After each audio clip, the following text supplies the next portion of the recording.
Bonjour Bertrand Badi. Bonjour. Vous êtes spécialiste des relations internationales et professeur des universités à Sciences Po et vous co-dirigez donc cet ouvrage avec Dominique Vidal, Fin du leadership américain, l'état du monde 2020. Vous posez une énorme question. Donc sa chute, le leadership américain a été maintes fois annoncé, c'est pas nouveau, régulièrement on l'évoque.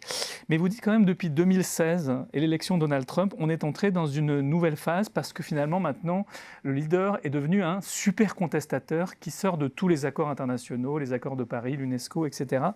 Alors, quels sont les effets en cours sur la puissance américaine? Est-ce que véritablement, cette fois-ci, eh bien, le leadership est menacé? Alors, il y a effectivement une conjonction de facteurs, c'est-à-dire des facteurs structurels qui appartiennent au temps long et puis des facteurs événementiels.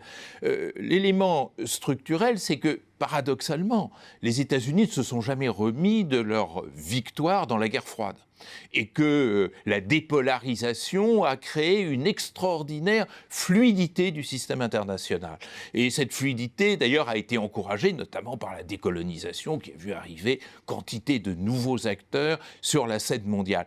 Tout ceci rendait tout d'un coup le monde ingouvernable. Le monde était gouvernable à travers cette simplification qui était la bipolarité. Avec cette fragmentation apparaît l'ingouvernabilité du monde. Et puis il y a le gros morceau qui est la mondialisation. Alors la mondialisation, d'abord, c'est un phénomène extraordinairement difficile à définir, mais toujours est-il qu'on en connaît quelques axes, inclusion de l'ensemble des États, sociétés dans l'ordre mondial, interdépendance, mobilité. Et dans ce contexte, exercer un leadership devient extraordinairement difficile. Comment peut-on être leader quand on est interdépendant ? Comment peut-on être leader lorsque le fort désormais dépend en bonne partie du faible ? Comment peut-on être leader quand on a affaire à un monde fait de cultures désormais tellement variées ?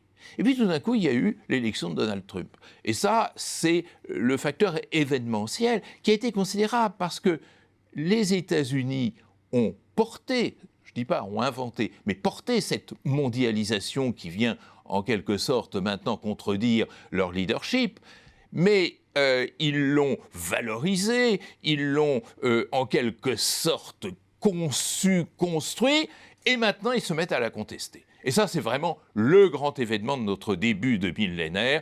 La superpuissance porteuse de la mondialisation devient son principal contestataire. Alors, porteuse de la mondialisation, auparavant porteuse de l'ordre international multilatéral de l'après-guerre, dans lequel elle joue un rôle prédominant. Les États-Unis, maintenant, s'attaquent à cet ordre, s'attaquent aux règles internationales, et vous dites, du coup, le piège se referme sur eux.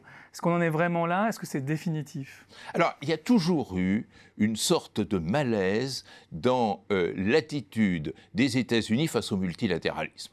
Wilson en a été l'un des créateurs, c'est pas le créateur, le créateur c'est un Français, c'est Léon Bourgeois, faut pas l'oublier. Oui. L'un des créateurs, Roosevelt a voulu relancer le multilatéralisme à l'issue de la Seconde Guerre mondiale, mais il avait peur que le Congrès ne veuille pas, parce que c'est une atteinte à la souveraineté du plus puissant, donc ça ne va pas.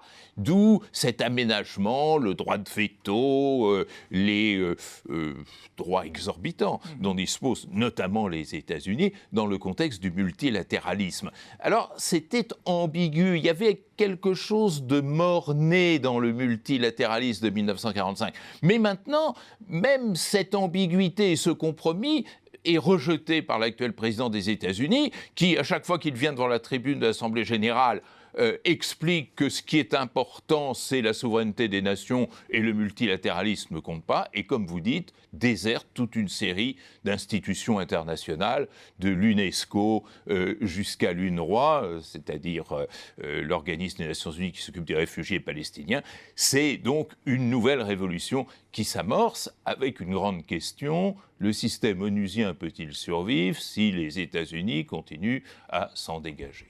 Et vous pensez que les États-Unis peuvent encore réinventer leur rôle et ne plus être en quelque sorte comme le taureau dans l'arène qui fonce sur des chimères qu'ils n'arrivent pas à atteindre ? Alors observons que depuis le président George W. Bush, il cherche la porte, soit de sortie, soit d'entrée vers quelque chose de nouveau. George Bush avait proposé la formule du néoconservatisme, qui n'a pas du tout fonctionné. Barack Obama avait proposé une autre équation qui était un néolibéralisme restauré, en quelque sorte, qui viendrait compenser l'incapacité militaire des États-Unis à exercer leur leadership. C'est une formule crédible.